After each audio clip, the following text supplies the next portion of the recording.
አስበው እውቅና አለው ገንዘብ አለው በዶላር ነበር የሚከፈለው ይሄ ወንድማችን ምንም ያጣው ነገር አልነበረም ምድር ላይ ባለው ነገር ተደሳች ቢሆን ጥበበ ወርቅዬ ምንድነው የሆነው ስታየው የክርስቶኛው ነው ቁጭ አለ ይሄ ነገር ኦርቶዶክስ በተሰብከው ኖሮ የክርስቶስ ሰባኪ ይሆን ነበር ቴዲ አፍሮ ዘፋኛችን ነው እልል አርጎ 90% ተከታይ ኦርቶዶክስ ነው ቴዲ አፍሮ የኦርቶዶክስ ዘማሪ ቢሆን የሚሰማው የለም አፕራምሽ የሚሰማው የለም ቴዲ አፍሮ በዚሁ ቅናው ወንጌል ቢሰብክ ተዋህዶ እንደስ ይለኝ ነበር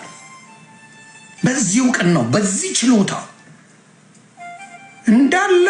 የሚያሳዝን ዘፋኝ የሆኑት እነ እንትና ካልሆኑ በስተቀር የነ በዛወርቅ ነቃተ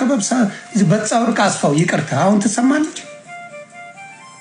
እህታችን ማን ነው ስሟ አቦነሽ በጣም የታወቀች ናት